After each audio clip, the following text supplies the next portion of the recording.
On the blackest nights we sail through fog. Two voices echo from the salty bog. With tales of movies and actors bold. Host Josh and Jillian, their stories unfold. Hold fast the wheel, listen to Jive, the Blank Podcast where legends vibe. From silver screens to haunted dreams, in Josh and Jillian's twisted schemes. Brought to you by Anchor Bay Entertainment. Now here's your hosts, Josh and Jillian. Yeah. Welcome back. Welcome back, episode 7. Is it episode 7? Yeah. Wow. The Christmas episode, can you tell? Wow. Who Look decorated? At your tree. Yeah, this is, you know what this is? This is it's like a ship wheel. If you guys more for like a yacht. More for like a yacht, but I guess it fits the ship. You been on a yacht? Have I been on a yacht? Have you not? Have you? Oh, I've been on a yacht. Have you? I've been on a yacht, yeah. Have you? I think yeah, I have. In Egypt. I haven't been on a yacht in Egypt. No. Do you like yacht rock? Have you What's been on a that? yacht and listened to yacht rock while you're on a yacht? No. You don't know what yacht rock is? No. Yacht rock is like Hall & Oates. Okay. Who else is like a yacht rock band? I don't know. I don't care. What movies have you seen today? Step Brothers. Step Brothers? Is that a band? No, but they It's a had movie. yacht rock. Yeah. No. Yeah. I Is only that where it remember opera. originated? Yes. I only remember the opera scene in Step Brothers. Have I watched any movies lately? Yeah, what movie? What movie did we see together? Beetlejuice? No, the other one. At the Grove. What did we see? I think we already talked about that. That was like What that was like it? Strange Darling. Strange Darlings? We already talked No. about that. What straight? Okay. Wait, I finally saw The Substance. Oh, I haven't. Oh my god.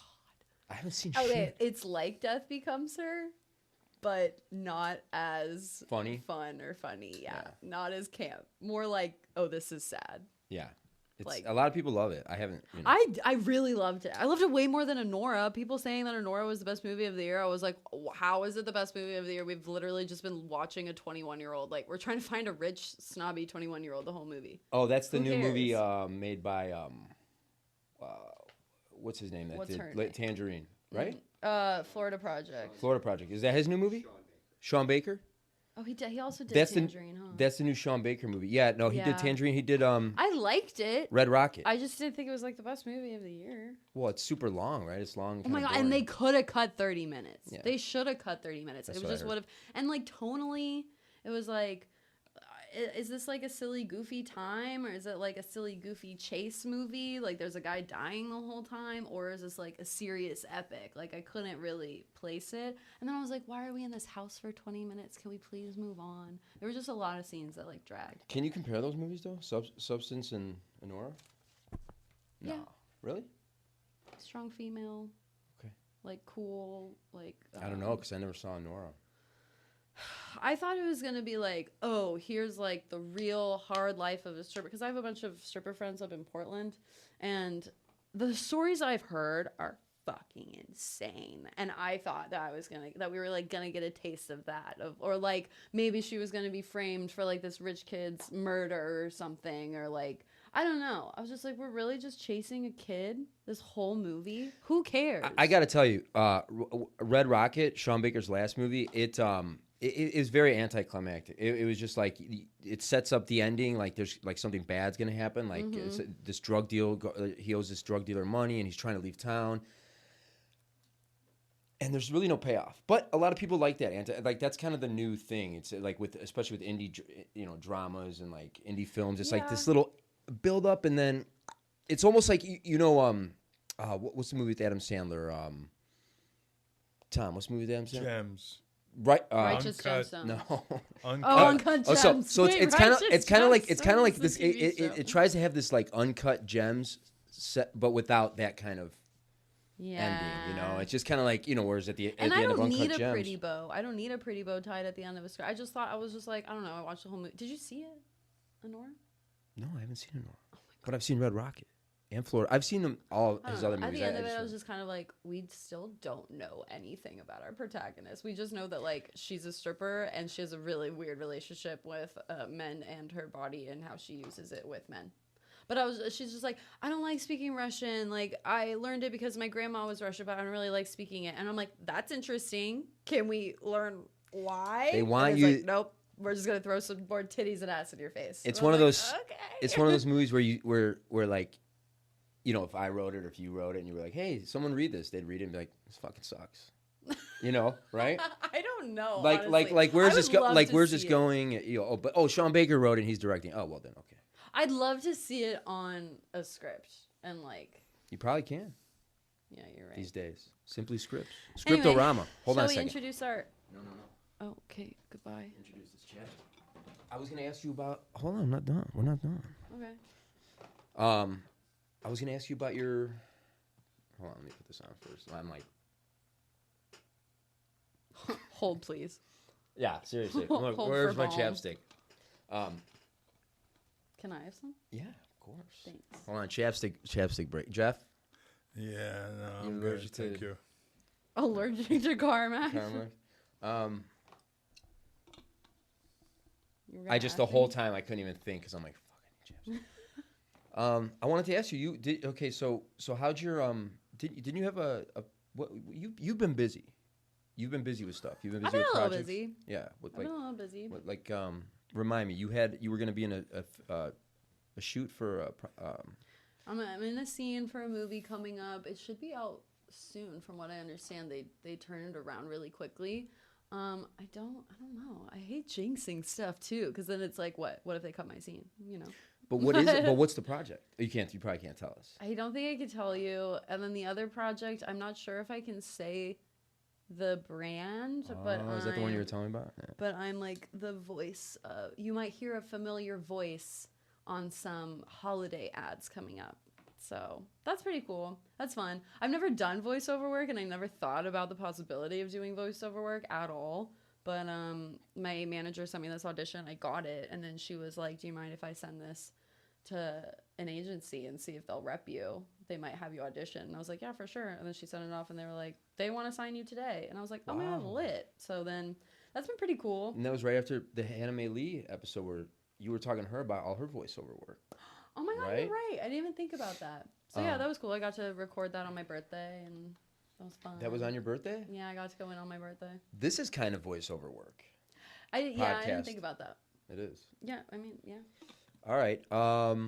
Well, enough about you. Yeah, who cares about me? Let's you talk know, about our cool guest. Let's talk about our cool guest. Today we have writer, actor, director, caveman, icon, legend, Jeff Daniel Phillips. Frankenstein. Yeah, that's me. You're like, that's little old me. Wow, how are you? Thanks for coming in. You're welcome. Thanks. Yeah, Thanks for of having me. course. You guys are both from Chicago. We are. Yes. So funny thing about Jeff is, well, we've talked about this before, but we're both from Chicago, but he grew up in the neighboring city, Des Plaines. Right. So I grew up in Mount Prospect, Yeah. and he grew up in Des Plaines, off Wolf Road. Was it Yeah. near Wolf Road? By Suicide Circle, right? Right. Where it goes into downtown Mount Prospect and the YMCA and Lions Park. I went to that YMCA. Who hasn't? Is that where you learned how to swim? No, I didn't learn how to swim there. Oh, I learned how to swim in the YMCA. I did know where your father was from. That's true. No, not many Macomb, people. Illinois. Macomb, Illinois. Deep cut of a city, town.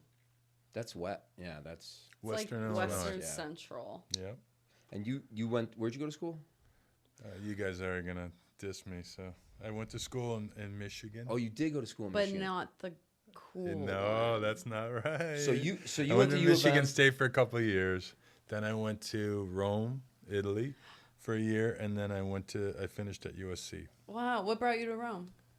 art school. Cool. Which one? Yeah. It was Temple Tyler Abroad for a year. That's awesome. Was that Yeah. through Michigan State? Was it No, through a no, program, no, or this you was just left? Temple Tyler's in Philly, Oh, okay. so yeah, it That's was just cool. a program that they had there, and yeah, it was great. It was a great time, and then I went from there. So a friend of mine said, "Hey, you should go to film school." And And I'm like, okay. back then, you didn't have the internet to look at it, and you basically, she said, here's the 3 schools, NYU, USC, UCLA. Check those out. And I was too late for 2 of them, and USC took me.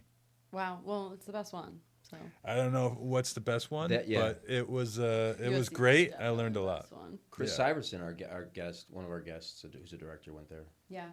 You got your MFA there? No, I just have a degree, an art degree and a film degree. Oh, cool. Yeah. Bachelor? Yeah. Cool. Very fun. How was Italy? I just Italy went was there. great. Yeah, you just went there? I just went there last month for the first time. I spent Yeah. like 2 weeks there. It Where? was great. I went to Rome for like 4 days, and then I went down to Amalfi, and my friend got married. Oh, And then I went nice. up to Florence, and then I went to Paris, but not Oh, Italy. that's fun. Yeah, it was fun. I loved Rome, though. I really, really loved it. A lot of people that I've talked to don't Really? love it. They're like, Why? oh, I like Florence or Milan. Like, it's more charming. But I don't know, growing up in LA, I was like, I like how big and spread Oh, out it was and how great. different the neighborhoods are. And It was so much I fun. love Rome so much. Yeah, and I had a motorcycle, and I was just flying around that city. It was fun. A little Vespa. Vespa. No, a motorcycle. motorcycle. Oh, proper Yeah, motorcycle. proper Were Were people motorcycle. like, what the? I just, it was with friends, so it was good. Wow. How was USC? What was it like going to like the top?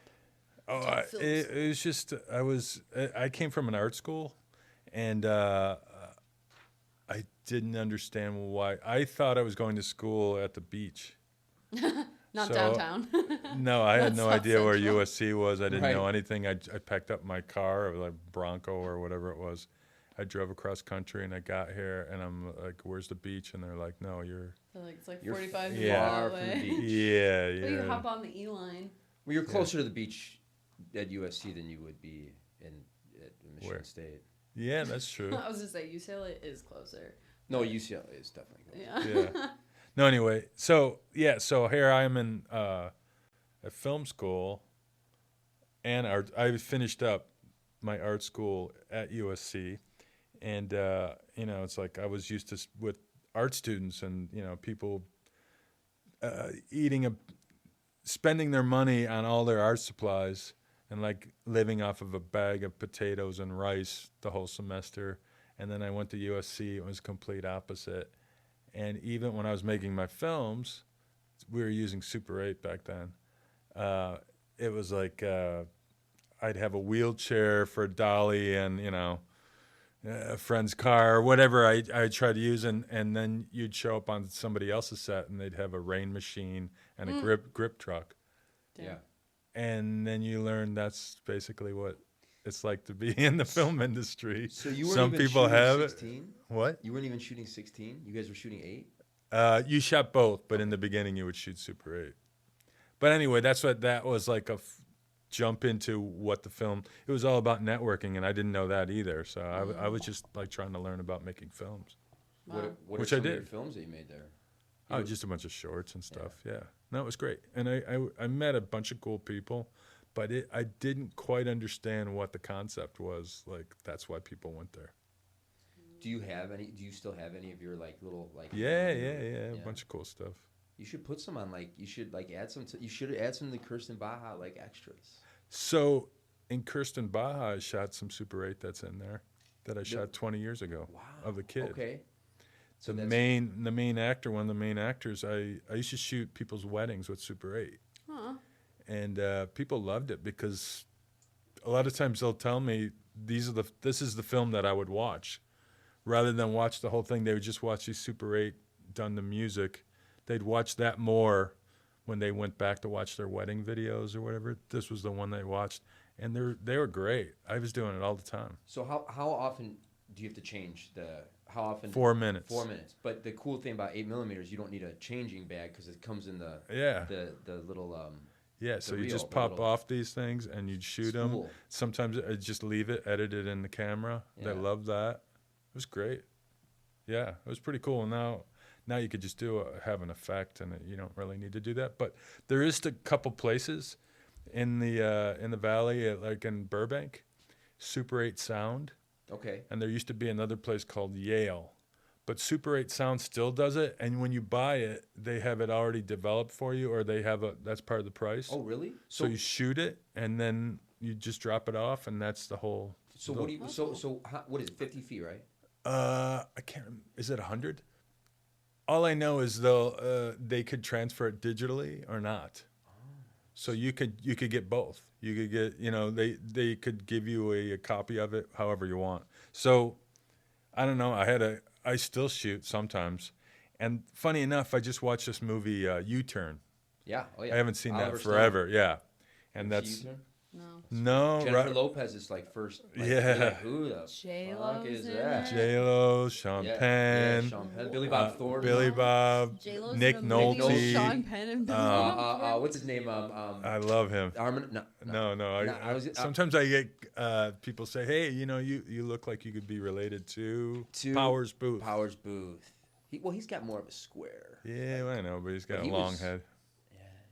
But anyway, it was a cool movie. Anyway, in that movie, Robert Richardson, the famous DP, the guy Tarantino, Okay. Hateful Eight, whatever. Yeah.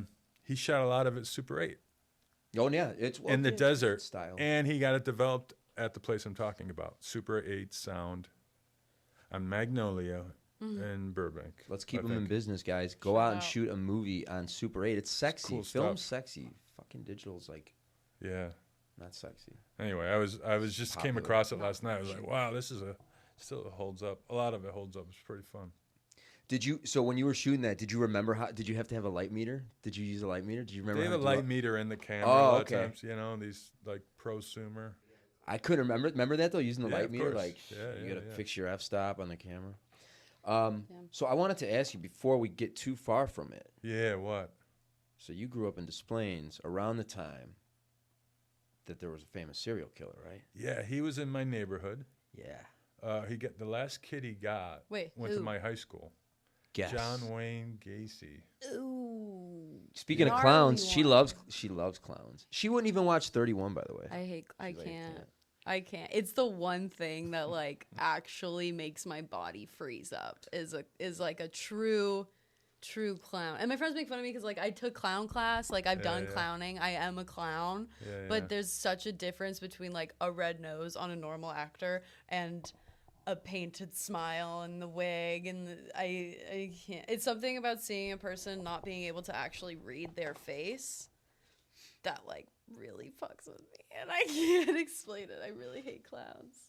So you the last victim? It went to the high school. It was very sad, and they had flyers up looking for him. He was a good friend of my sister's, and the guy that broke the case, Zach, lived a couple blocks away. I went to school with his daughter, so it was really like, it all happened pretty close. This is a guy who, like, he would just, Yeah, I don't know how much sad. you know about John Wayne Gacy, but he would just hire boys to work construction, like, at his house, and they would disappear, and he would just keep doing it. Like, It was back in the 70s. Yeah, it's back in the 70s, It was but like it he was wouldn't scary. get away with killing one of those people now. No, Like, Yeah, it's a parent would be like, "You're a kid. You're not working at this right, man's right. home. What are you talking but about?" But these were boys, if you look at them, because, back in the 70s, teenagers looked like men. yeah, Right. right. They were all had, like, beards. You'd be like, hey, this 14-year-old, like, he's smoking a cigarette, he's got a beard, and he's drinking. And he's got his, that's just, right? I mean, you look at Pretty people much. back in the day, even, like, baseball players and sports. Yeah. Kurt Gibson, he's 26 years old, but he's bald, and he's got big old, like, handlebar mustache, and it's just like, he looks 40. I don't know. What? But John Wayne Gacy, yeah, I mean, he was our boogeyman. he was your boogie. And so, yeah, my older brother. That's terrifying to like grow up and actually have. Like what did you have a curfew? Like what was it like in the neighborhood knowing that there was a serial killer on the loose? What were the vibes? Back then, it's just different. It's different. You would still go. I mean, he buried a bunch of kids in these woods, and people still went to the woods. I mean, Well, a lot of them were under his house too. Yeah. I mean, they, and the thing is, he was like he was well known in the community. He was like worked right. with the police. He worked all these child. There's a like, picture of him with Betty Ford, charities Gerald and Ford's wife, like the president at the What? time. Oh yeah, he was big into charity. He was a clown because he was a clown like for kids things. He wouldn't just roll up in a van dressed as a clown and kill you. he was like a clown for work. And for then hire. later on, Yeah. when he was in prison, he would do these clown paintings. Oh, I've seen those because I Yeah. went to the Museum of Death in Hollywood, and like you walk in, and the first room is all artwork Yeah. framed by serial killers. Shit, what was his clown name? I don't remember that. Not Bozo, Oh. who was also Illinois, WGN, What's Bozo up with, and Cookie. what's up with Illinois and Wisconsin? and Ohio. Who's Ohio? Like Freddy Krueger. Wait. Well, first of all, Jeffrey Shut up. Dahmer's from Ohio, and then No, I thought he went to Wisconsin. he did. Well, he did, but he was born in Ohio, and they think his first victim was in Ohio. Jeffrey Dahmer. I thought. All right. So And who then was, he moved to Wisconsin when he was okay. older. Did you see that like a bunch of never before heard Charles Manson tapes are about to come out? There's about to be like a whole Peacock documentary. Like about it. songs? No, like he was- calls. Oh, okay. Yeah, Like calls when he not in prison? when he was in prison. Oh, when he was in prison. Mm-hmm. I mean, it's going to be... Hey, Anyway. you guys are going on a dark subject here. I know. Let's go back. Well, yeah, So- this is so a you're this at is a USC. dark podcast. Hey, Yeah. your I was just- childhood. What was your childhood like? Yeah. Yeah, well, no, I find that interesting because I don't know if we're going to have another guest on here that grew up in the neighborhood when John Wayne Gacy was killing people, and Yeah, I just think it's so interesting because you were what age were you? Like he was in between the ages of like 12 and like 15. I was a little younger, but my You were a brother little and younger. sister was Yeah. was their age. Wow. man. Could Okay, have been you. One That's more crazy. thing. One more thing while we're on this dark path.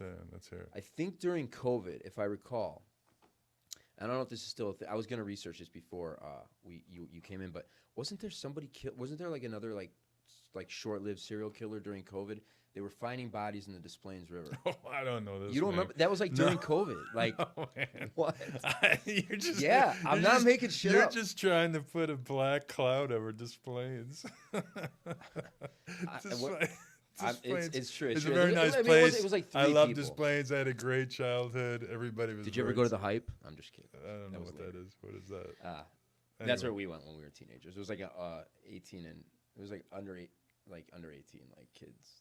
Yeah, thing. Wow. I wouldn't know. So Wow. you're at USC and you graduate, and I'm assuming how do you get an agent? How do you go about like starting your career? So one of the things back then, when I was studying, what I thought was weird is, as a director, they didn't have you learn about acting. And I was I was confused. It was like, how am I going to direct somebody if I know nothing about acting? And a friend of mine turned me on this place called the Loft Studio. Oh. And the Loft Studio was Peggy Fury and Bill Traylor. And it was this pretty legendary place to study. And all these people came out of there. And so I took classes as a director, and then I kind of got hooked. Really? But all these people that came out of it, from Michelle Pfeiffer, Sean Penn, like Nicolas Cage, all those guys. Wow. Did the class offer a showcase, and that's how you were seen by an agent, or? No. I basically would take classes, and then I got hooked up with this kind of underground theater scene in Los Angeles. And it was we would do a lot of site-specific, they call it, in the beginning. It was called Padua Hills Playwrights, and it was started by Sam Shepard. Oh. And he would come out for the summer, and he'd bring a bunch of playwrights and actors, and they would develop these plays over the summer, and then they'd put them up at the university, whatever university they were staying at that summer. First one was Padua Hills, and it went on. So anyway, this was an offshoot of one of those groups. So I just got really involved in like underground theater, and I would do a lot of that kind of stuff. And then I was doing art department stuff too at the same time. So I was behind the camera for the first 10 years or so. But then every once in a while I'd get an audition. I'm trying to remember. I have no idea. It was so long ago. Like, how do I get an agent or anything? I can't remember. But I did get a couple cool parts in the beginning. And then I just kind of slipped behind the camera for almost 10 years, just music videos and whatnot. And then and did my theater stuff, did short films, did whatever. And then a friend said, hey, you should really consider doing some commercials. You can make some money. And I would work on them, behind the camera. And I just wasn't into it. And back then, you weren't seen, if you did commercials, they wouldn't take you serious. Yeah. Now Right. Sam Jackson does commercials. Oh, yeah. Anybody does Now you're commercial. dumb if you don't do commercials. But back then, you were like, oh, I don't know if I want to be seen like that, whatever. But then I realized how much they were making, and I was like, well, this is silly. I could do that and still do my theater and my films and stuff. Oh, And that's what I did. Wow, so you didn't get the itch to act until after college? Yeah, it didn't happen until way later. Wow, that's so interesting. Yeah. I was just doing, I would show up in other people's films and stuff, but it wasn't like my main thing. Yeah. But I did do a film early on, which was so crazy. It was like early 90s. Yeah. Yeah. I saw that on your, because there's a big gap in Yeah. between. And it was Sneakers, this movie Yeah, Sneakers. yeah. Oh, yeah. Robert Redford. Yeah, so it was River like that. Phoenix. Who? River Phoenix, yeah. Sidney Poitier. Yeah, That's a so good I had movie. it. So I showed up on first. I auditioned, and I was a real cinephile. And my audition, I'm in this room with Emmett Walsh, and I'm like, Yes. oh my god, this is Emmett Walsh. You know who that is? No. He's in all the Coen Brothers movies. He's like Blood Simple. Yeah, What's Blood the name Simple. again? Blood Simple. And he was most recently. Is he still alive? I He think was in just Righteous passed. Gemstones. He just passed, I think. Like Was he? season 3. Yeah, he plays Oh, good. the grandfather, the dad.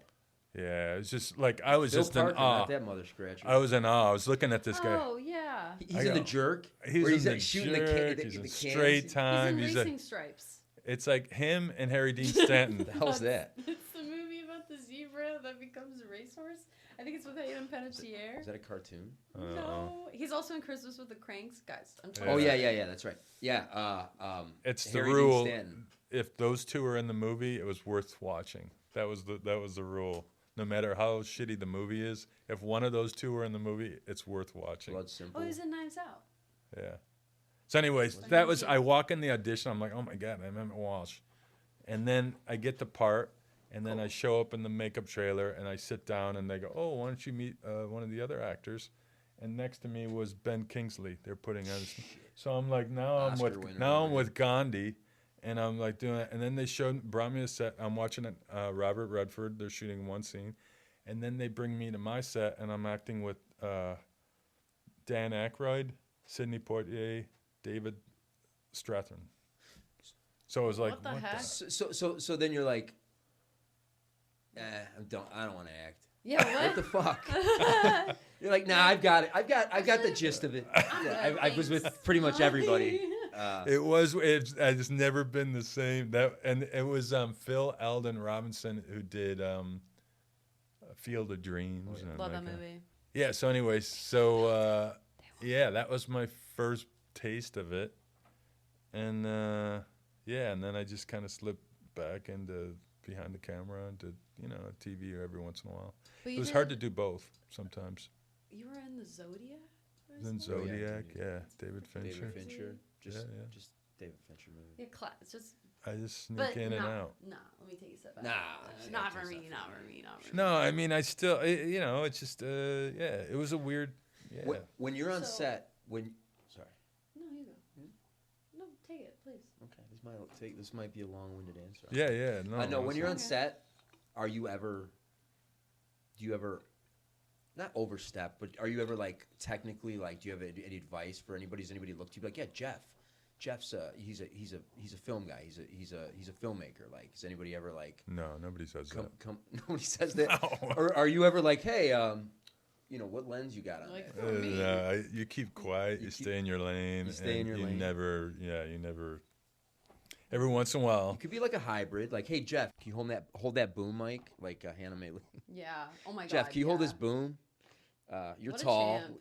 Yeah. For her to do that, Hannah I would've been May like, no, I'm not holding the boom. First of all, Well, you no agree. upper body. You changed your mind during that interview though. Hannah May Lee was on here and Yeah, she yeah. was talking about how she did it was a film about it was like an art film or something. It was a meta movie and she was the boom op like for it. She's like just cause they didn't have one or she's like I kind of liked it. Yeah. No. So that's what reminded me of that because you're a crew guy. So sometimes when you're in front of the camera, are you ever thinking behind the camera stuff, or are you just immersed? You're probably just immersed. The few times I did, it got me in trouble, so I stopped. And then later on, I wish I would have, because there was one film I was so surprised. I didn't see it until afterwards. They cast me with a woman that was a lot shorter than I was. No. And I wish they would have told me I could have like. Was you know, that or put her on a box or something, and then when I watched the film, they would just cut my head off. was that 31? Oh man. No, I won't tell you what it was. No, because there's a scene you have with a really won't short tell you girl. what it Was- was. was No, it not he would never. Lords All of right. Salem. No, I'm not. Rob Zombie, no, he would never do anything like that. So you're never like, Ever. dude, you got an 8mm on there No, for I this would shot? never say a word to him. He knows exactly what he wants No, and I what know. he's doing. Wow. I wouldn't So, mess with that guy. Your ever. first movie with him was Halloween 2. Correct. How did you get Just involved? auditioned. But you just felt like auditioning after a while. You're like, let me try it again. No, I just. Oh, Rob Zombie's making a movie. Let's see, I've worked with, No, I Robert mean, I Redford, audition and, and stuff. Marlon Brando. No, I'm just kidding.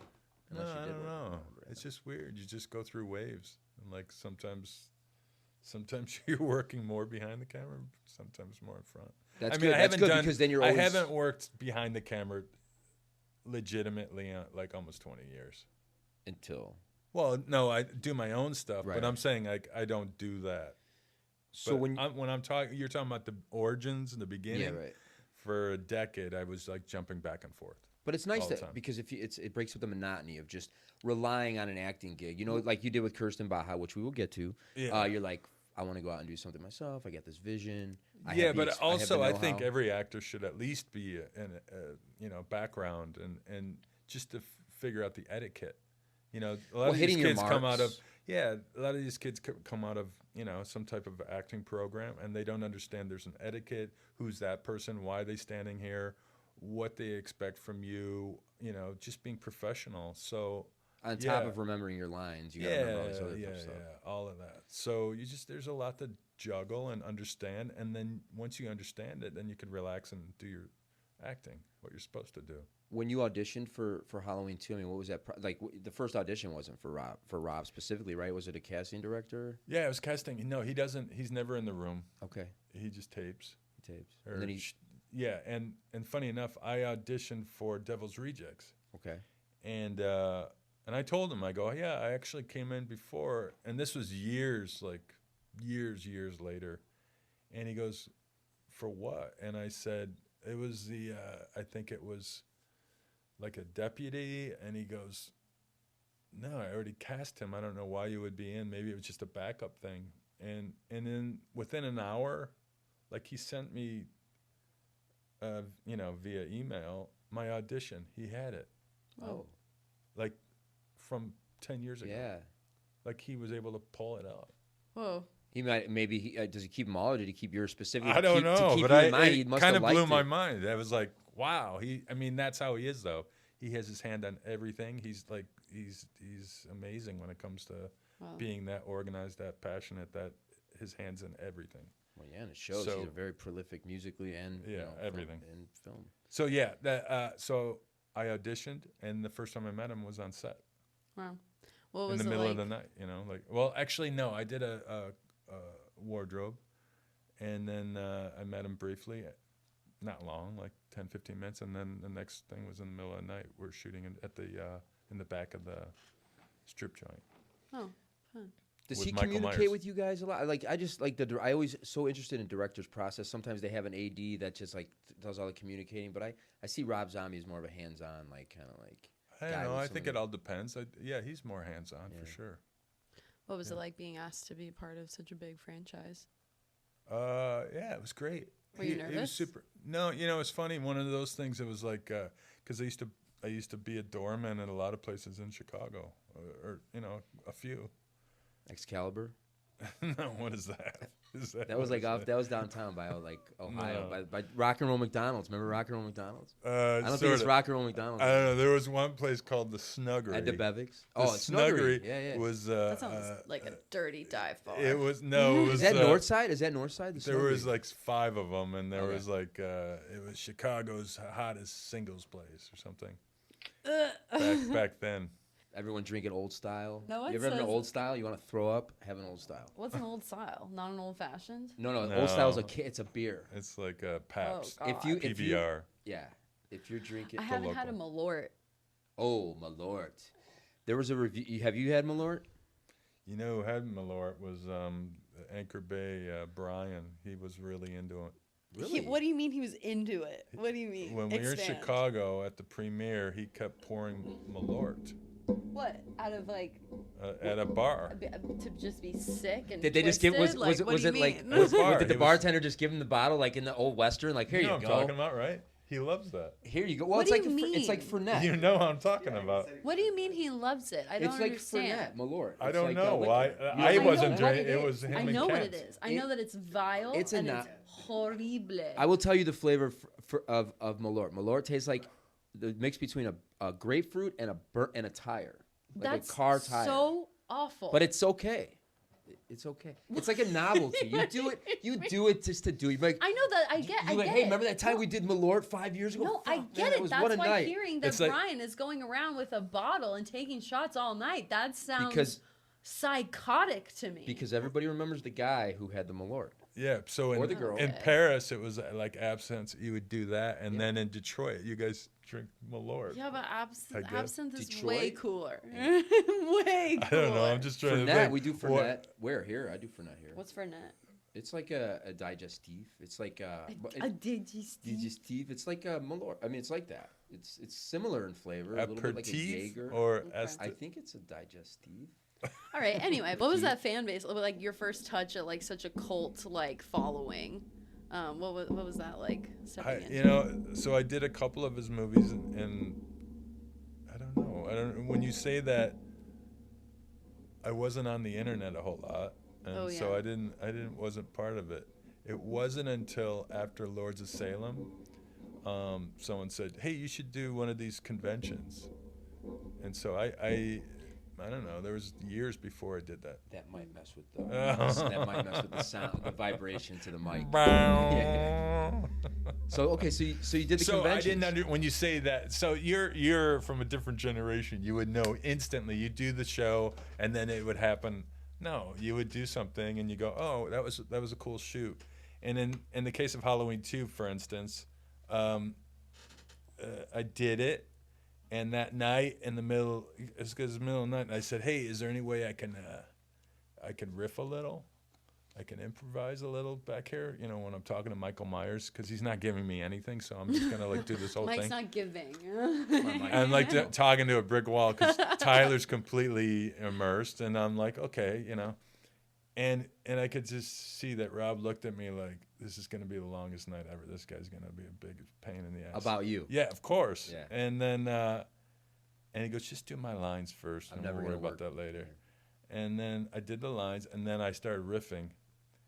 And I went, and then it was cut, and everybody started laughing. He goes, okay, you could do more of that. So he kept in like a large chunk of it, You a gained lot his of the fun trust. stuff. Yeah, so we did that. We did some of the other stuff in the bar, and then after that, he goes, hey, what are you doing next week? And I said, I'm going back to L.A. He goes, hey, come back. There's another part I want you to play. And so there's a horror show host. It's at the Phantom Jam. There's a big party scene. And he kept throwing me up on stage. And I did just like a little research on the plane and trying to write these Halloween jokes and stuff. Mm-hmm. And so it was like 150 people that didn't know who I was. And I was riffing off of, you're from Chicago, Svengoolie, like kind of the Svengoolie thing. They put the makeup on me and did it. And he liked it so much, he just kept putting me in front of this group until I fall over, you know, into the audience. And I just played the guy like he was a complete, you know, mess up. So he liked it so much, I opened it for his live shows. On Rob's live shows, I'd go out there and I'd MC some of the shows. Yeah, you have a That's cool. Svengoolie credit. You had a Svengoolie credit on your IMDb. I'm like, what? No, so I met Svengoolie at one of these conventions, that first one in Chicago. Okay. And that was the one that I went to. And I told Svengoolie, I go, hey, I just wanted to let you know I did this movie. And he had never seen it. You know, it's not his. I don't think that's his. He's old. My grandma used to watch him. I used to watch Yeah. him. He was my horror show host. Yeah, it was like Bill, like not like an Elvira or like Yeah, a it was Billy- Elvira or Joe Bob. Joe Bob. Oh yeah, like yeah. a Joe Bob Briggs or like an Elvira Yeah, yeah. where he would just. Or Crypt Keeper. Yeah. Horror movie hosts have been a memorable part of television entertainment and have come and gone, but these days, most of them have completely vanished from broadcast TV. So anyway, I would do these live shows with them. It was great. That's how Rob is. If he likes something, he expands on it. He lets it roll. He loved the fact that nobody knew who I was because, again, people didn't even know I was in front of these 7,000 rock, fans. And I'm telling these bad vaudeville jokes, and they're just like, get him on! They want to kill me. And then I turn it on them. By the end of it, we're all like chanting, zombie, zombie. And so it was a lot of fun. So That's fun. Yeah. Did he ask you to be in Lords of Salem, or did he ask you to audition? Or did you just happen to audition? That was the only time I auditioned. From there, you're just in the family. You're in the Rob Zombie family. Pretty much. That's cool, man. Wow. That's cool. Was it because you're such a good character actor? And you play such a straight, like, love interest, good guy in Lords of Salem. Which do you prefer? Do you like being? I like to switch it up. Yeah, it's always fun to switch it up. Yeah. In his world, like in Hollywood, when you look like I do, you're a certain size. You're usually the bad guy, the criminal, a lot of darker stuff. Sometimes the wackier guy, but mostly. In his movies, I'm the guy who's not, everybody assumes I'm killing people, but I'm usually trying to help somebody or save somebody or... Give him insurance. It's cool. 3 from Hell. I mean, you're a good guy in 3 from Hell. Not a good guy in 3 from Hell. Everybody's flawed, but no, I'm not a good guy, but I'm definitely... But you're not. I'm not a good guy in 3 from Hell, that's for sure. But you're not from Hell. You're not. No, I'm not one of the 3. So then was it Geico after? No, well, Geico you were doing. Yeah, before. I've been doing that. You've been doing that. I started that like 20 years ago. Yeah. Wow. We all love the Geico. They did that for about a decade. What was that audition process like? So that, oddly enough, it was that underground theater stuff. Really? And somebody saw me in that, and then they brought me in.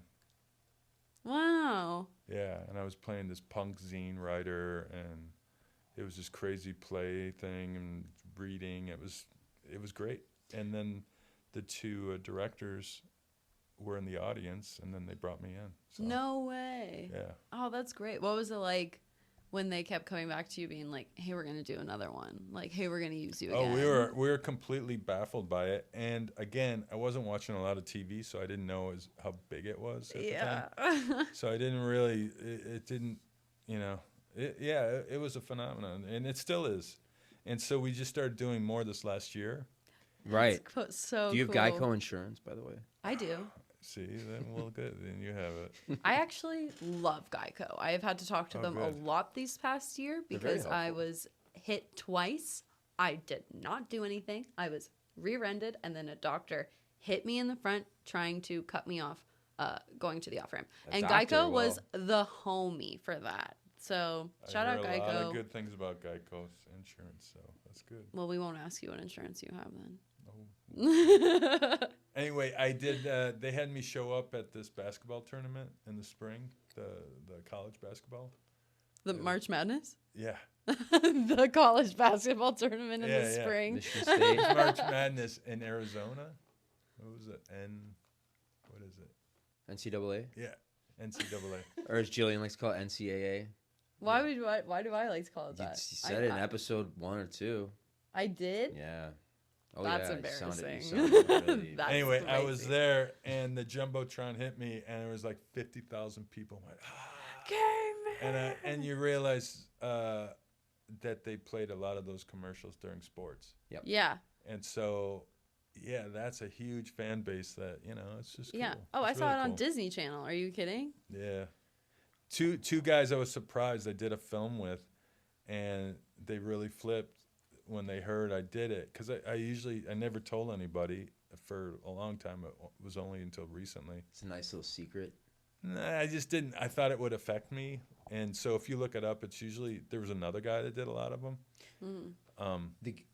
There was a show, right? They did a TV show. You I were was in on the there show, too. though, weren't you? Yeah, I was on there too. And Maurice, is that the name? Yeah, Maurice. Yeah.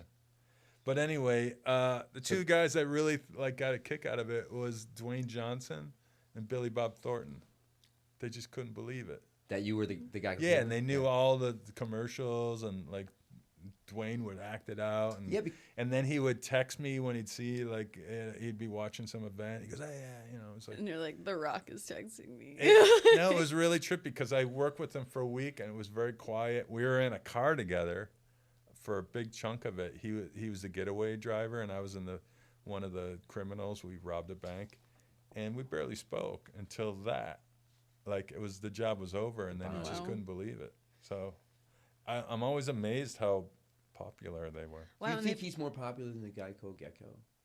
Who? The Caveman. Maurice. Oh, the Caveman? Oh, I don't want to get into politics. I think is that a political question? I feel like if you were like, know, what's the live action Geico person, then it'd be like the Caveman, and animated would be the Gecko. I feel like the they're both Gecko's really kind of popular. he's kind of pompous because he's got that like Australian accent. He's like he's just kind of like, and then the Caveman we can all relate to because you're always getting like disgruntled. Yeah, you're always disgruntled, and like even a caveman can do it. It's so easy, and you're like, come on, man. That's so that's so funny. Screw the Gecko. Let's get rid of him. Let's just keep the pompous. Caveman. You know, I'm Know happy it all. for Smug. everyone. Smug. There's plenty of room Smug for all of us. Smug little fucker. Smug green little Kermit the Frog. Nah, there's fucking plenty gecko. of room. Wow. So what was it like getting the call from? Was it Rob that called you and was like, "Hey, I'm doing the Munsters. Are you in?" Oh, are we on the Monsters already? Yeah, shit. we're not? jumping. I wasn't ready. Were you ready? Yeah, All yeah. right, we're doing it. Well, did you have more Cavemen? No. No. Okay, no. then this I'm is good. jumping into the Munsters. So the Munsters. I'm stomping in the look at your Munsters with shoes. my See that? monster shoes. So he told me about it, and then it kept getting delayed. So the first time he told me about it, it was almost 7 years ago. Wow. Yeah. What is that, And 2017? then for whatever reason it didn't happen. So back then, I mean, when he first told me, I had to pull my car over, and I was like, "What?" You know, it flipped me out, and I was like, Pull my car over. I was like, You want me know, to pee? you Who? Yeah. Yeah, so it was really, first I was just honored that he would trust me with that, and then at the same time I was like, oh my God, that's a lot of weight. That is a lot. Did you And grow then- up watching the show? Yeah, of course, I love the show. It's so good. And so, so then it kept getting delayed, and then all of a sudden we were doing it, and then 6 months would go by, and then it went. So by the time we were doing it, we shot it in Budapest for 3 months. Wow. During COVID, which was really bizarre experience. I know you had Dan Roebuck on. I'm sure he spoke about it. We Or didn't did really he? talk. Can you talk about the experience? All we talked with Dan about was River's Edge. Oh, really? No, Did you but really? it's one of my favorite movies. I so know, but did he want to talk about it? Yeah, he talked. I'm I warned him. I surprised. said, I'm going to talk to you about I River's know, Edge. but the He's like, funny thing is, I love that movie too, Yeah. and those guys came out of Crispin came out of Crispin Glover. that acting studio. Like he Oh, was really? one of the guys. Yeah, He used to be one of my favorites. Just yeah, a weird he's dude. so good. Wait, but He's can, so Yeah, good in that movie. That movie's so good. wait, but can you talk about what it was like filming in? Hey, by In the way, Budapest. before we shift, the woman that plays Keanu's mother in that movie is in my movie, CURSED in BAJA. Constance. Oh, really? Oh my gosh. She's the mother. She's got that asshole Son. she's got the Yeah, the son too, But and then the there's- bicycle. Yeah, That's the mother. The son who looks like a She's girl. She's in CURSED in BAJA. Oh my Yeah, she's got Yeah. the guy that she's the boyfriend that she's dating. That keeps Yeah. throwing Keanu Reeves out of the house. Yeah. kicks him out. I didn't even put that. I mean, put Yeah. that together. And That's she cool. knew Dan. Yeah. Wow. At the premiere, they were so happy to see each Oh, other. that's so cool. Yeah. She's yeah. super cool. Constance. All right. So Constance Forslund. Constance. the set of the Munsters were you filming in like a castle in Budapest or something? No, so You would think. they kept getting delayed. So every time they got delayed, they would keep building like the house, the Munsters house, 1313 Mockingbird, and they ended up building a whole cul-de-sac, the neighborhood houses, Wow. the inside the house, this whole like cement, drives, everything. It was cheaper to do all that in Budapest than to shoot one day at Universal. No And way. it stands still there, I think. Just an abandoned little cul-de-sac. It's not abandoned. can It's you on go a visit studio. it? It's on a studio. got lot. it, It's got it. what a magical set, man. Were you But just, they like, did every day such a where you're great like, this is job. magical? Yeah, they did such a great job. They just kept it's tweaking it and beautiful. making it more, It was great. So how many times did they have to do that? I mean, you said do it you kept. You said it kept getting delayed, so they had to. Well, it kept getting delayed because of COVID too. Yeah, it's right. like so. But how was Budapest with COVID? I mean, were they like? So we flew on a private plane. The DP, Dan, Sherry, Rob, the DP, and I wanted to say one more person, but only like 5 or 6 of us. Cool. From here, I think in Burbank or wherever, or Van Nuys. Van Nuys, to Budapest. And That's because nobody was flying, you couldn't go there. You had to get special permission. There was a curfew. All the restaurants were closed. 7 o'clock, nobody was on the streets. It was just an abandoned place. And we were in this hotel, this little boutique hotel, and there was only 10 of us maybe, not even. There was a producer and a couple people, but that's it. Wow. A couple other producers. So for a month, we were just us, rehearsing, going over it. Rob was doing a bunch of other stuff, but you felt like it was the end of the world. There was nobody on the streets, and nobody's, there wasn't a lot of English speaking. So that's what you were going into. I mean, you were starting to flip out a little because, you're wondering what your family's doing. I mean, you obviously FaceTime or whatever. What month was this? I think it was like in March, maybe. March of 2020 or 2021? I don't know. I can't remember. Years ago. One of those COVID years. Yeah. Probably So March. I mean, maybe May March or was when April it or May. started. No, it was a whole year of Yeah. it. Oh, wow. So anyway, we get there. That was the first month. Then we started shooting. Everything kind of fell into place, and different actors would come in for a week or two, but they'd have to isolate for a few days. Oh, my God. That's So it was a very weird place to do comedy Yeah. because there was only 4 of us that didn't wear a mask. The whole crew was shielded and masked. So I only saw people's eyeballs for months. Damn. So we shot another 2 months like that. And when you're doing comedy, especially like in commercials, whatever, you want to see what you're doing if it's landing and you're looking at the camera guy or anybody grinning or anything, and you just see these eyes. Plus they could barely speak English, or a lot of them don't speak English fluently. So you're like, and I would look over, I'd look over and I'd just see Rob in the corner behind the monitor and he'd smile or chuckle or whatever. And I thought, okay, good. But it was just such a freaky place to be. Plus the makeup, the shoes, the thing, and it was a strange thing. It was just crickets always. Like, oh man, to do comedy in that, it was a weird thing. But obviously, Sherry, we all knew each other well, and Dan, and so we're all rooting for each other. But it was just a strange climate. Yeah. What was it like? How long did it take you to get into hair and makeup every day? The makeup, it was about 3 hours and then an hour to get out. Woof. And then at like half the day I had this muscle suit, and we'd switch it out because I was just dripping wet. It was like wearing a wetsuit. And so I was always like 10 degrees hotter than everybody. I was just, and then at halftime at lunch, we'd put on a dry suit, and then I'd continue the day. So by the end of the day, they would take the makeup off, throw me in a van, and I'd just be like passed out. Oh my God. After like 16 whatever hours, and then you'd come back. Did you lose so much weight from just sweating under it? Yeah, I was drinking a lot. Everything was fine, but it was a lot to like. You had to kind of gauge yourself because it was challenging. Yeah. Well, I have to say, I watched the original show growing up because I was that kid that would stay up way too late, and then the only thing that was on was like TCM. And I thought your interpretation of Herman and your portrayal was great. Like, I thought that you did a fantastic job honoring the original character and the original actor, and I was for sure like, yeah, I totally believe that this is the prequel to this character that we all grew up and loved. So, well, thanks, because we were just trying to do it in the same spirit. Yeah, I'm not an impressionist. We were all, the fact that it was a origin story, and like he was just being born. It was just like teenagers in love, and Yeah. and his voice is cracking, and we were just trying to play off of that whole angle. Yeah, we Those were are talking about that. big shoes to fill. No, but like when you get offered that, like you said, you pulled over. It's like getting offered, like, hey, do you want to play Superman? You want to play this iconic role? So like right away, your head goes to like the physical comedy. I mean, Fred Gwynn, you know, which you guys, he's big. You know, you're big. Like so, but the physical like you're a little tall, like just obviously, but you got to be to play Herman Munster. But like the physical comedy, like, do you think?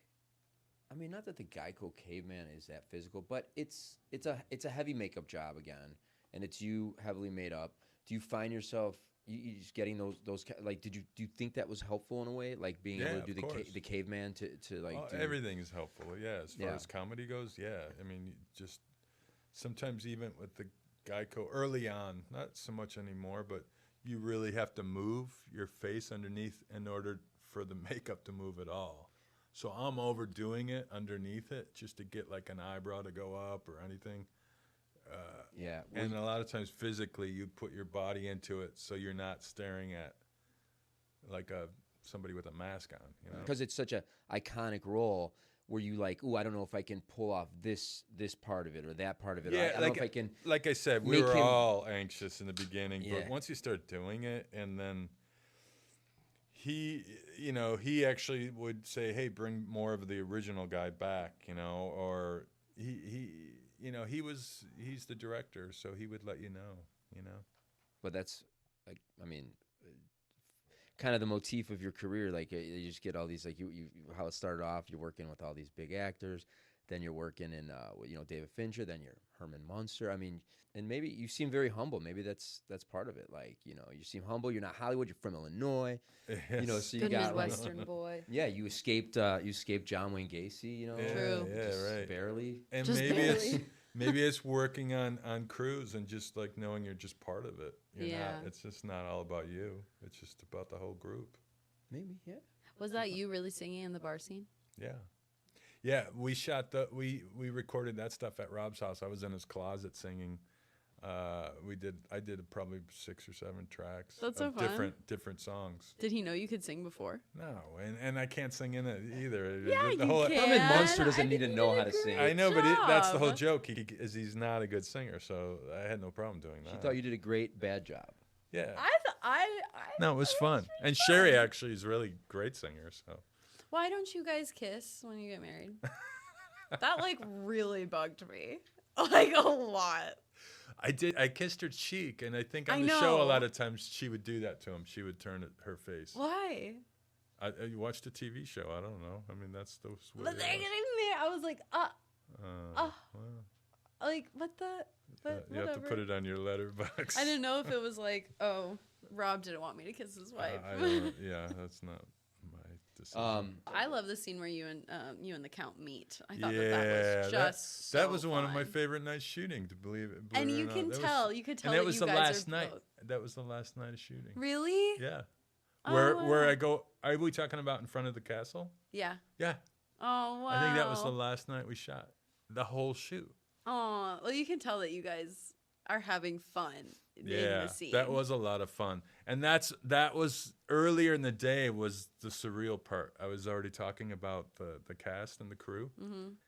That day, we were in front of this castle, and I was in the middle of makeup, and they go, hurry up, you got to get outside. They're going to do a cast and crew photo. Mm. And they brought a drone down. We're all in front of the castle, and I'm standing there. And then I turn around, and it was the whole cast and crew without masks and shields. And it was all these people I worked with for 3 months, and I finally saw their face. And you were like, holy shit. And everybody was smiling. So it was like, I just remember Sherry got kind of teary-eyed. Like, we were like, oh, my God, everybody's happy. And it was just like this sweet moment. Aww. And because we were outside, too, and they just, they did that. So it was like finally you got to see all the people that you work with. It's not like It COVID was over. It wasn't like COVID was Germany over, surrendered. but actually, it was actually the restaurants were starting to open and everything, so it did change. But it was so bizarre just to see. Like I never saw the cameraman's face. I never saw that's sound guy's face. So weird. everybody was just smiling, and we're like, "Oh my God!" So You know, maybe it uplifted everything because the mood was so sweet after, and you know. Anyway, so what did you want to talk about? I was just going to ask you. This is a ridiculous question, but I'm a ridiculous person. How many times? How many times do people call you Jeff Daniels? A lot. Yeah. A lot. How many times do people call you Jeffrey Dean Morgan? Not many. How about Lee Daniels? Never. Where, How about- where are these coming from? How about Lou Diamond Phillips? So a funny thing you say. I had a car pick me up at the airport, and I get off I'm getting my baggage, and there was a car supposed to take me home. And I call them and I said, hey, the car's not here. They go, no, the car just left. And I go, no. My car isn't here. I'm at the airport. There's no car. They go, we just picked you up. We just left the airport. So I'm like, and then they called me back and they go, sorry, the car's coming right back.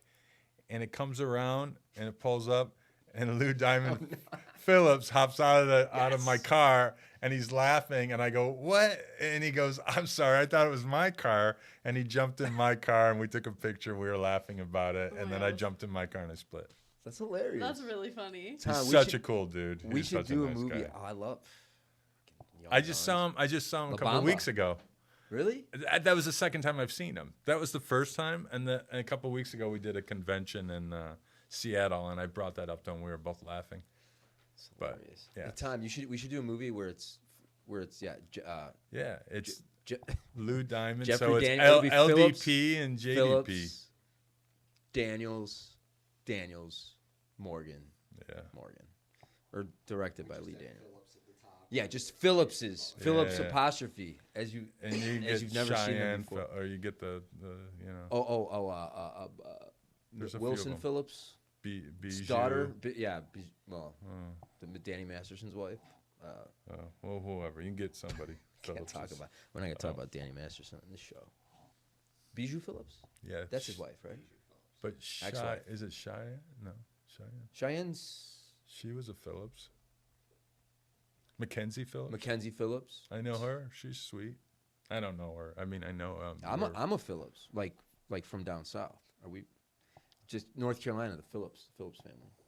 It's my heritage. Wow. There's like 3 last names down there. Yeah, but it's like Mount Prospect, Phillips. Must Wayne be Gacy. related. She's falling asleep. Well, trust me, I've fallen asleep during some of her banter. You got a question? Can You we got talk a about burning? Garners? You got a burn? Jennifer. Okay, all right. Yeah, now I understand. Now that I see it from your point of view. Can we talk about what we're all here for? What brought The moment us all you've all together? the moment you've all been Yes. waiting Anchor for. baby that is Kirsten Baja. Kirsten Baja. Kirsten Wow. Baja, and we're not saying Kirsten like Kirsten Dunst. No. No, I didn't even think. I sometimes do. I'm like, Kirsten who? Who's Kirsten? You like to play with names, I notice. No. Yeah. Well, I do like to play with words. Cursed. Kirsten Baja. All right. In Baja. Kirsten Baja. Because this guy, at heart, you may think he's Herman Munster, and you may think he's a Geico Caveman, an actor, but he is truly a filmmaker. From the origin of Jeffrey Daniel Phillips is a filmmaker. So now, here we go. Tell us. Oh, so I'll start with I do these conventions, as you guys know. Usually when I'm trying to promote one of the movies, and we were promoting the Munsters, and I was in Michigan at Grand Rapids Go Blue. Comic-Con.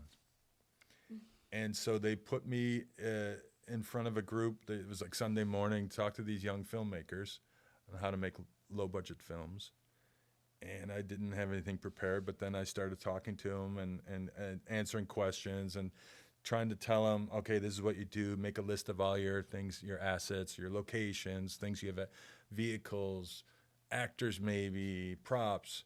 And then talking about digital technology and the cameras and things of being affordable and doing table reads and recording your table reads and just going through the whole process of how you could pull it off and get your community involved and whatnot. And then I came back to Los Angeles, and I was telling this producer friend of mine, and I was just like, I have to say, I mean, it was like their enthusiasm was contagious, and I was just, it was exhausting. But as I'm telling him, he could tell. He goes, well, why aren't we doing this? And I'm like, well, what do you mean? He goes, let's make a feature.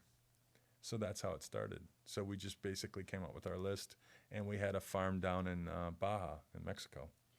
So that was one of the main places that we were going to start with. And then I know plenty of actors, and the cameraman I've known for years, and like my editor I've done a ton of stuff with.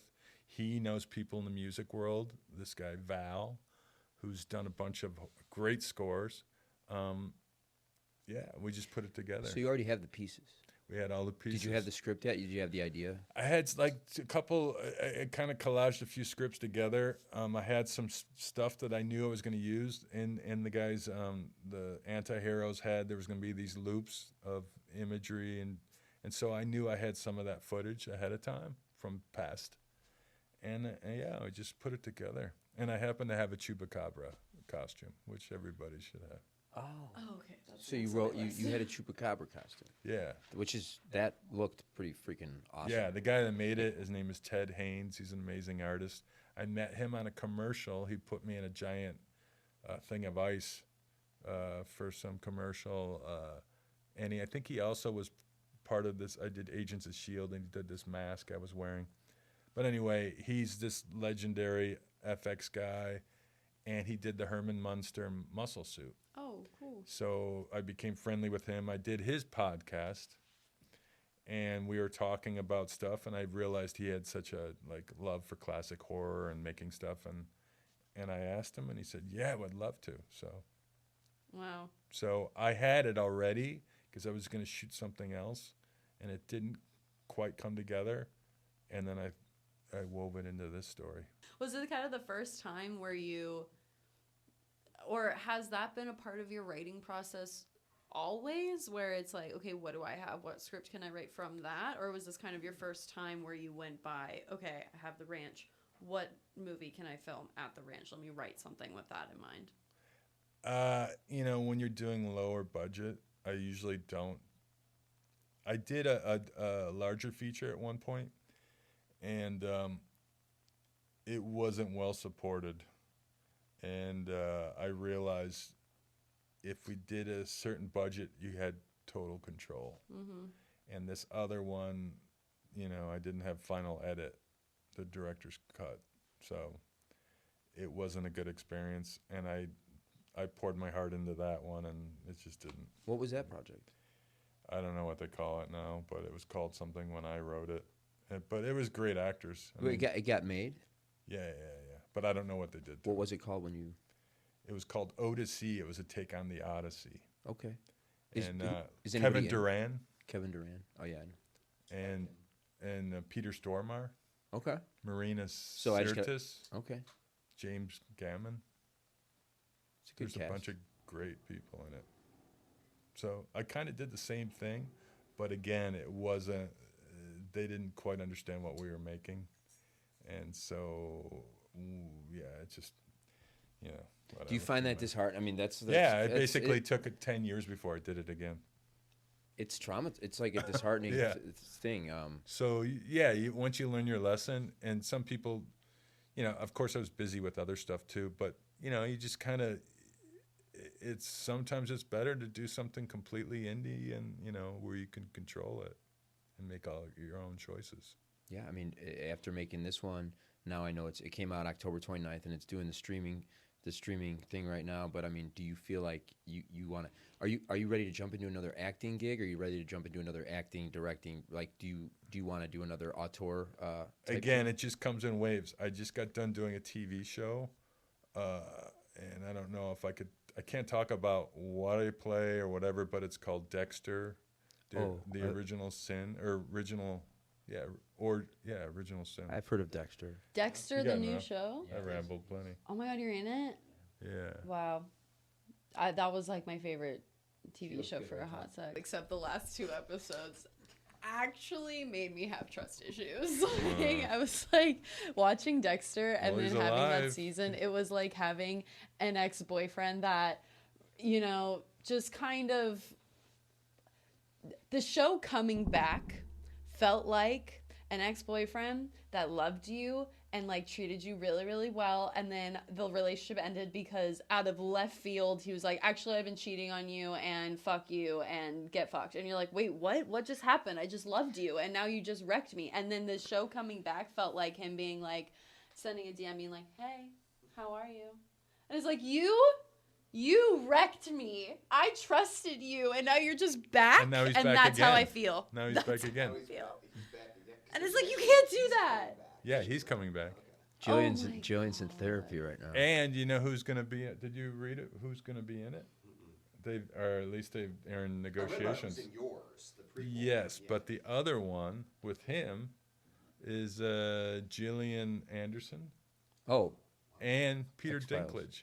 what? Peter Dinklage What? Wait. as a detective? Huh? Playing what? And you're I not don't in know. yours. In yours? No, because mine's you guys an already origin, you guys already done. Yours is origin, the original sin. Oh, and then they're doing because Michael C. Hall. Well, he took a break, obviously, but right. yeah. So he's also in the one I'm in as doing voiceover. Oh, he's doing the voiceover. Yeah, Got yeah, it.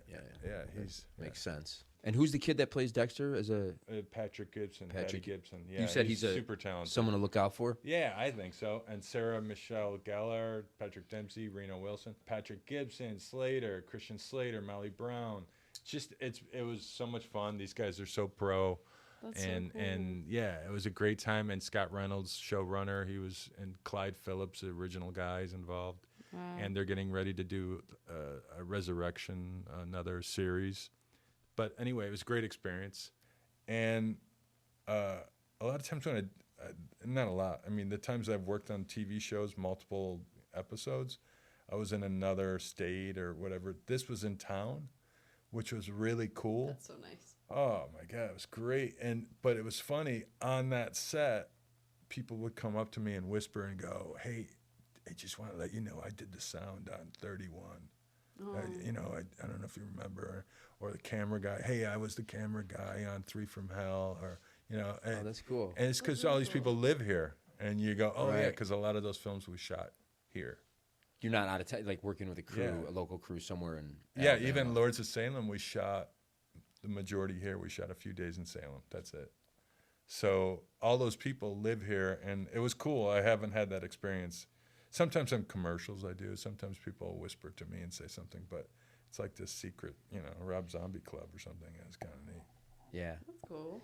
Do you have you been reading some of the reviews On which? on CURSED IN BAJA? I You said you're only- not at like a. Yeah, I'm not that guy. No, I don't know. That's just not my thing. No, they're good. I mean, I there's had just, to like, a lot find I had to find some quotes of- Yeah.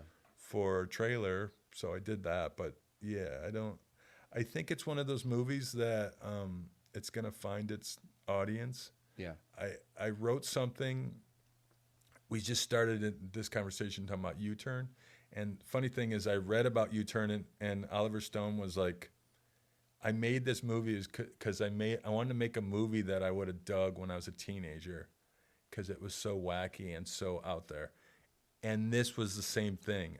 This is my homage to those B movies, those creature features with Svengoolie. Right. I used to love those as a kid, and it's like to take the noir, the genre movie, and then do your own spin and tweak on it. And I just dug those kind of low budget movies. They worship this beast. They follow an ancient religion. A beast? Yeah, they say it's an offering for the abundance of harvest. They also say it's protection from the beast. Sometimes they say it's called Basa Juan. Some call it Chupacabra. Who are these people? And Jillian and I talked about that. We're like, yeah, it's just like every kind of genre. It's just kind of like CURSED IN BAJA. It's like suspense. It's noir. I have some information to share with you that might alter your decision.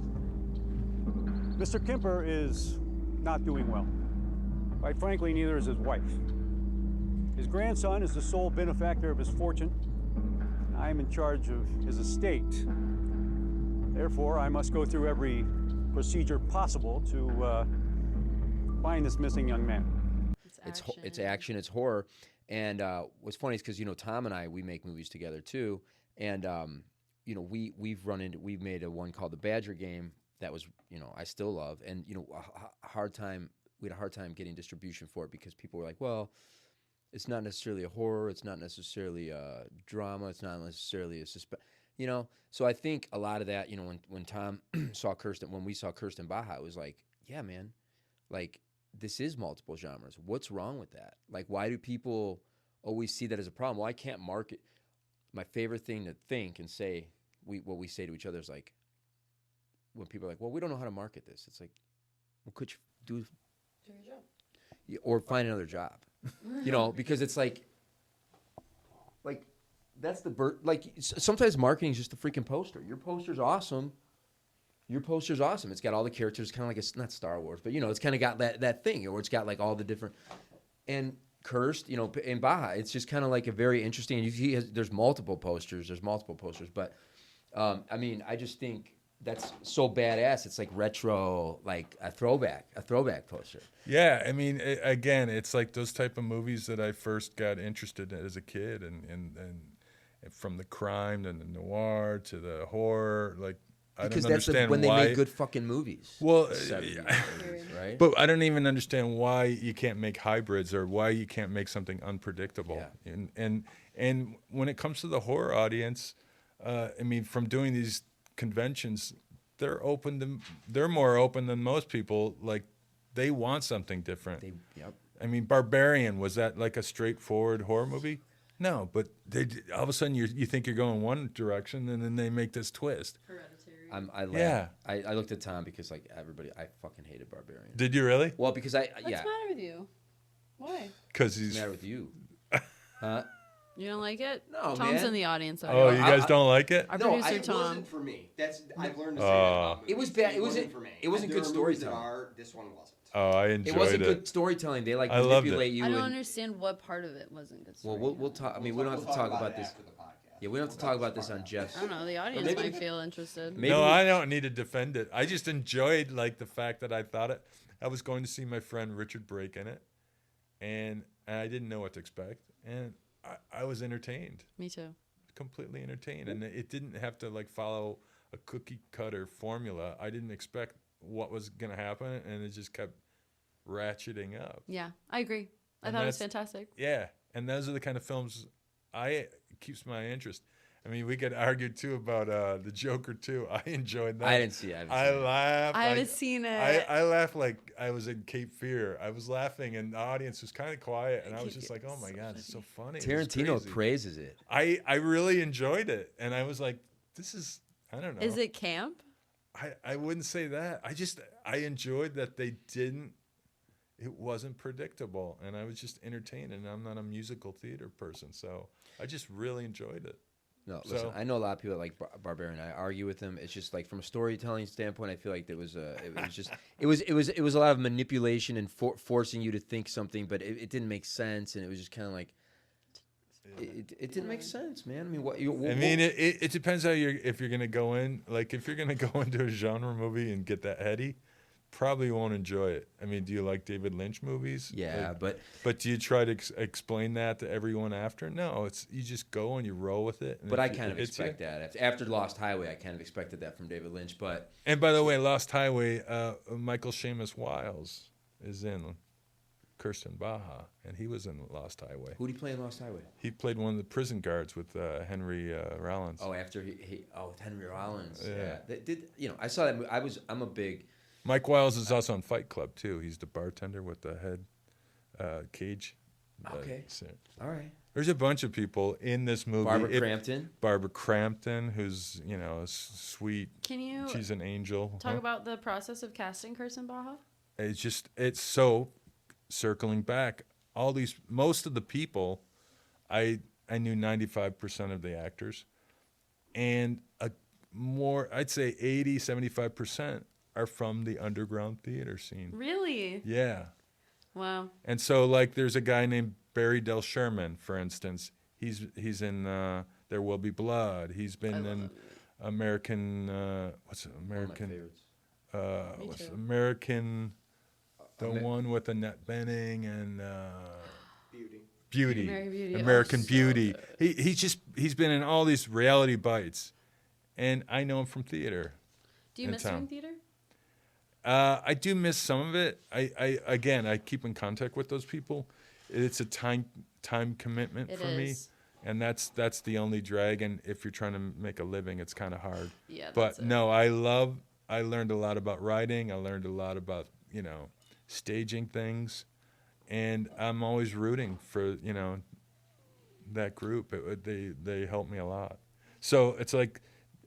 Jackie, she's the woman she's on stage at the end and she's doing a little show.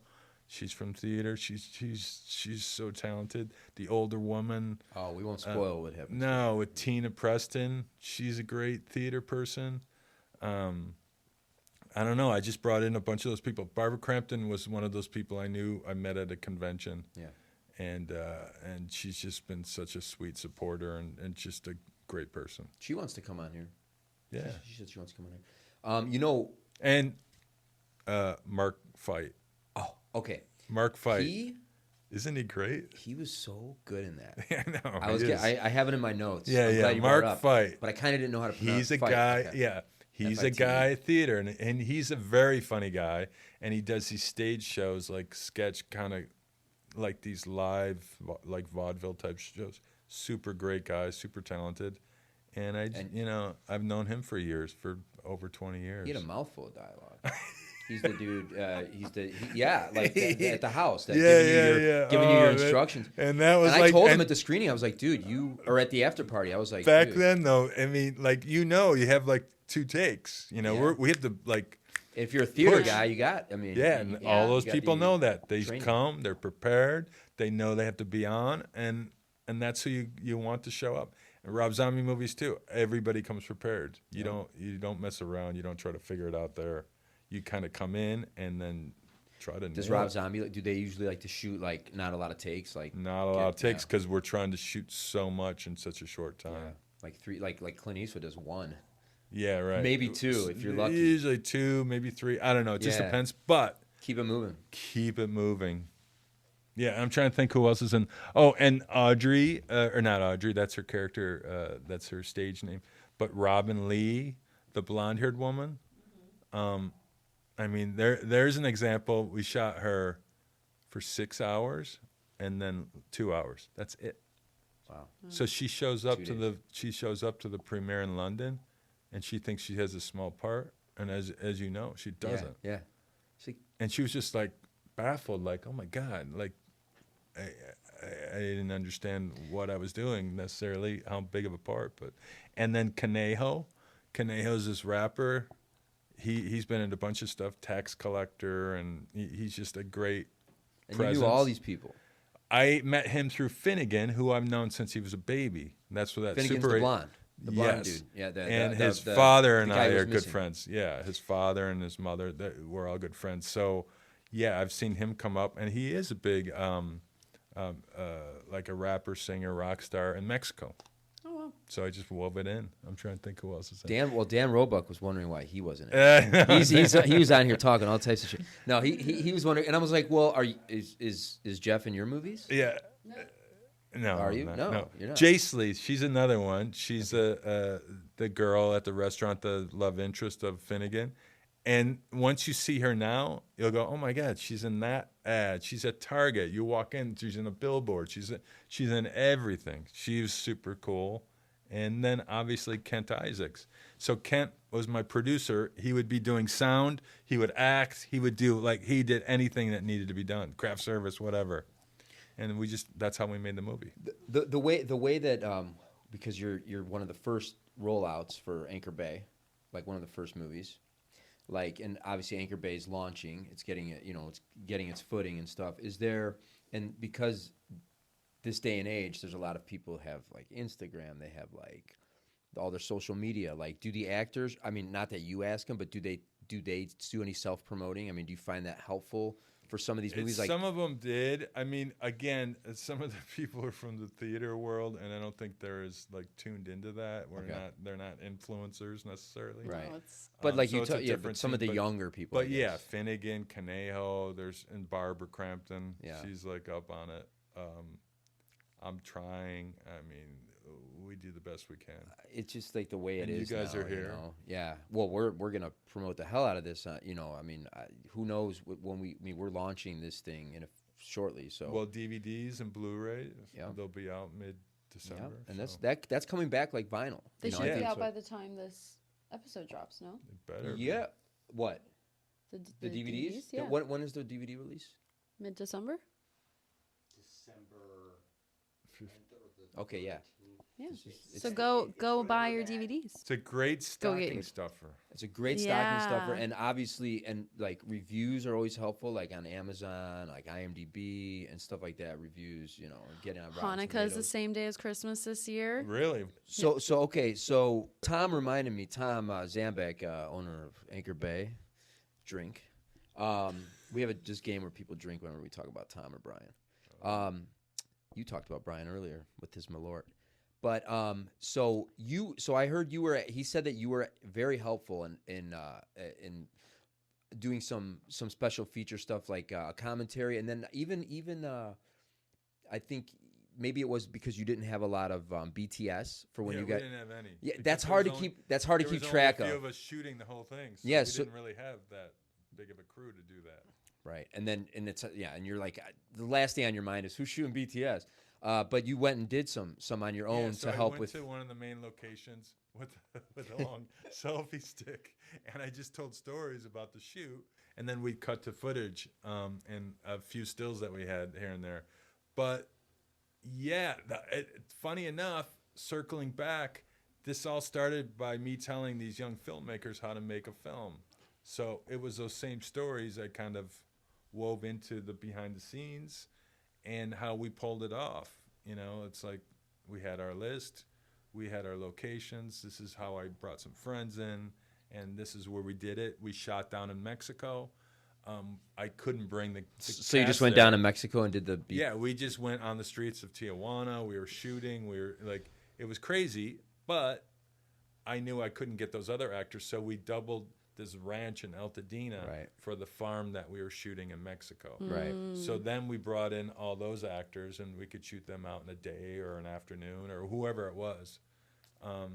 Yeah, I mean, the budget just forced us to be clever, Well, and it's that's always the that thing. was the behind the scenes and the commentary. So and then the commentary you just did, tried we to just share did some do of it that at stuff. home. Yeah, so I think for a young filmmaker, maybe it would be interesting to watch. And that commentary is only available on the DVD. DVD and Blu-ray, yes. A DVD exclusive. I hope so. Very fun. By the way, I wore this shirt for you. Yeah, Sid's great. Sid's great.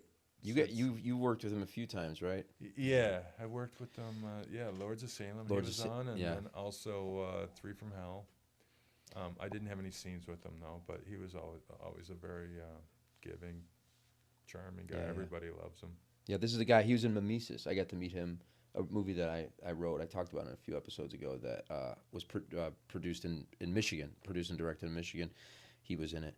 And There's so many tattoos of that guy's face on Really? people I've seen over the yeah. Yeah. people his love face him. as He's as a as, beloved, as Captain Spaulding. iconic That guy shirt in freaks me horror. out. Yeah, I wore this for you too. I guess. You don't like clowns. Yeah, The I House of a fucking Thousand know. Corpses. Don't worry, I'll save you from this shirt. Thanks. CURSED in BAJA, make a film with your friends. Luckily, I have a bunch of talented friends. And my editor, I want to give a shout out to Mark Cohen, who I've known for 20 years or so, and he's been great. DP, Keith Coleman, I've known him for a long time. So it's just Kent Isaacs. All these people came together, and we made it happen. So you can too as a filmmaker. That's so Thank you. great. Yeah. Thank you so much Thank for you. coming. Yeah, thank you guys coming for in. having Oh, me. Anchor Bay, physical media, it's out now. Yep. Blu-rays and DVDs. Go get your Kirsten Baja DVD. The horror community loves the physical media. And I want to let the audience know how lucky we are to have Jeffrey Daniel Phillips as on our podcast. 'Cause You could he's- call me Jeff Daniel. Jeff Phillips. Daniels. Jeff Daniel Phillips. Jeff Daniel Phillips on our podcast because he's not a big podcast guy, but he's on here to promote Kirsten Baja. We're trying to get Bill Moseley on here, who who I talked to at CURSED in Baja, he's like, I don't really do podcasts. So see that? hey, so why don't you tell your boy Bill? Be like, get on that podcast. it's No, super I chill, respect super that. fun. I respect Bill more. Oh my God! Yeah. For saying no. He's like, nah, I don't need Bill to. Mosley, he's the man. All right, yeah, I'm happy. All right, so is that it? We wrapped out. Well, we say thank you so much, Jeff. Did we do that? Come back on the pod whenever you Thank you, want, sir. It's been even an honor. though you Yeah. might not want, but we loved having you. Truly, No. thank you so much for Thank coming you. out. Good luck, you guys. Thank you. Great studio. You have Thanks, there. and we'll be Thanks. sure to watch Dexter. And Merry Thanks. Christmas. Yeah. Kirsten Baja. On the blackest nights we sail through fog, two voices echo from the salty bog, with tales of movies and actors bold. Host Josh and Jillian, their stories unfold. Hold fast the wheel, listen to the jive, the Blank Podcast where legends vibe, from silver screens to haunted dreams, in Josh and Jillian's twisted schemes. Brought to you by Anchor Bay Entertainment.